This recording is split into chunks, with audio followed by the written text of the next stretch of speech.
All right, different than we did for the first run is I'm gonna go ahead and cut this out into the shape of Tennessee, and then we'll sand it, and hopefully it'll turn out pretty nice, and then I'll be able to get the sides with the charring as well once it's already cut out. And then is when I will place the bullet casings and then go for the epoxy resin. So we're going to do this slightly different in process and operation than we did before, but I think it's going to work out better.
Alright, it is time to do the pour, and I am so scared!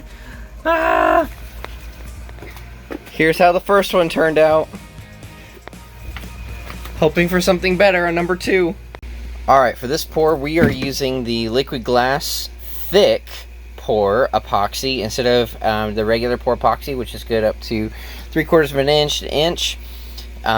This is good for 2 to 4 inches in thickness. It does have a longer cure time, but I was totally scared because of the last debacle with the resin, so we're going to do something a little different that has the capacity to do much deeper pours.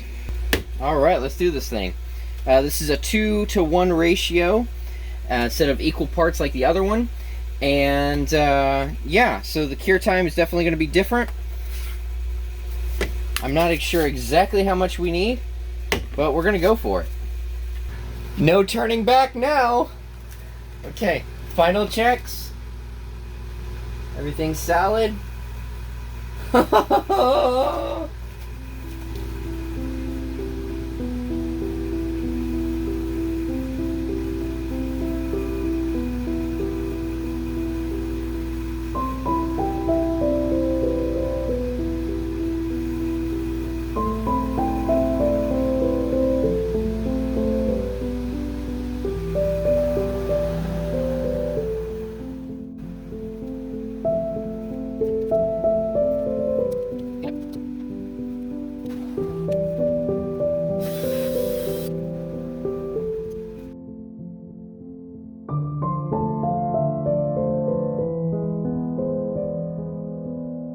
Spraying a leak somewhere.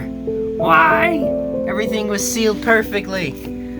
I mean, it looks amazing, but what the heck? I will, yeah, have to figure this out. Y'all, I have absolutely been defeated. I do not know what to say. I really have no idea what to say. I have used this tape, this aluminum tape, so many different times for resin, and it has done me great. I have no idea. This time is not my time. I might just let it cure and then see what's left and start again.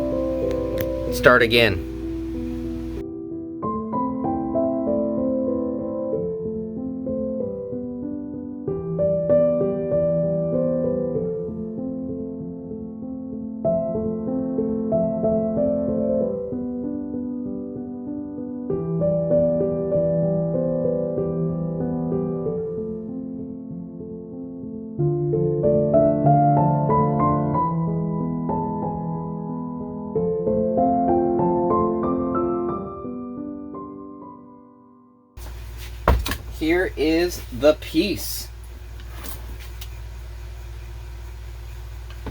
It didn't turn out as clear as I thought it was going to, but it's here.